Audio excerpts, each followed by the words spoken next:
Volám sa Aurel Lantodi, nachádzame sa na farme Magaštelek v okrese Komárno. Naša firma Konagro SRO obhospodáruje 780 hektárov ornej pôdy, pestujeme klasické plodiny. Pozemky máme dosť rozložené, po čiare zhruba 40 km.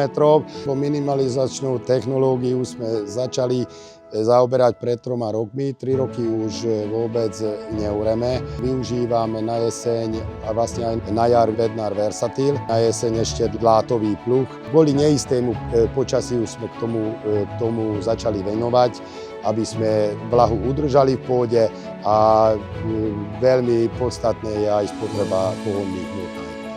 Mali sme dajaké náradie od firmy Bednar.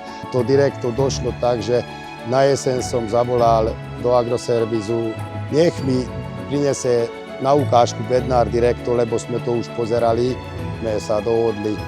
Takže vlastne celú sezónu vlastne na jeseň ozimili sme zasiali s Direktom.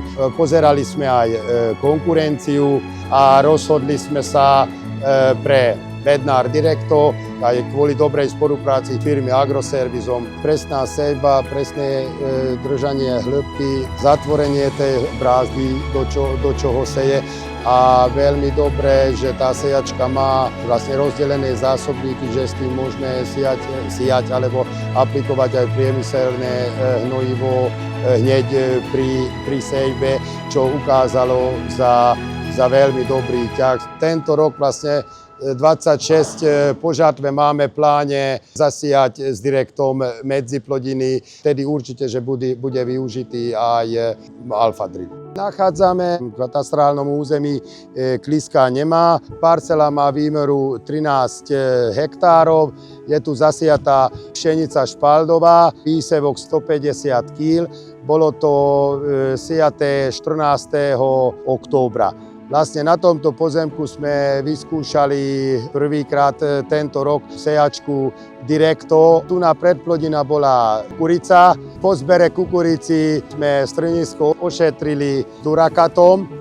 Kórovie rozsekal a na druhý deň sme do toho zasijali pšenicu špaldovú 150 kg na hektár, plus ešte k tomu hnojivo MPKčko. Schádzanie po Direktu bolo veľmi dobré. Bolo to rýchlejšie schádzanie ako pri konvenčnej technológii, lebo s Direktom sme siali aj do trošku pripravenej pôdy vlastne po podmietke. Môžem potvrdiť, že najkrajšiu pšenicu na jeseň sme mali túto. Tu na tejto parcele je to ľahká pôda, veľmi rýchlo ukazuje dostatok zrážok. Do 24.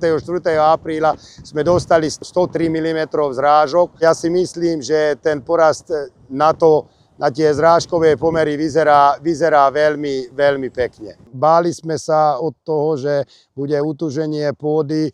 Na obdiv, akože tie pôdy vôbec neboli utužení, boli oveľa pôrovitejšie.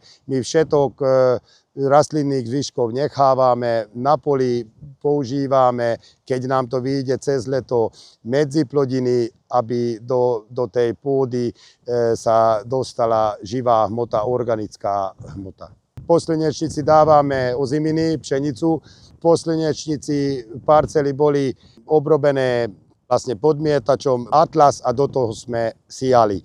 Táto jedna parcela je celkom no-till, predtým prebehnutý, vlastne ošetrený s Durakatom. Viac menej sme rozhodnutí, že tento jeseň zhruba celú výmeru ozimín, čo budeme mať, budeme robiť vlastne prípravou s Durakatom a potom hneď sejba s Direktom. Mal som z toho len také poznatky, čo som videl na internete, ale veľmi ma ten stroj prekvapil. Veľmi pekne poseká rastlinné zvyšky. 1-2 cm trošku porušil aj povrch pôdy. Tvoril v úvodzovkách takú lepšie, kvalitnejšiu pôdu. Druhá vec, že vlastne to skoro ani nespotreboval žiadnu naftu, okolo 2 litre na hektár. Traktor to ťahal 15-20 km rýchlosťou, takže denná výkonnosť je vynikajúca.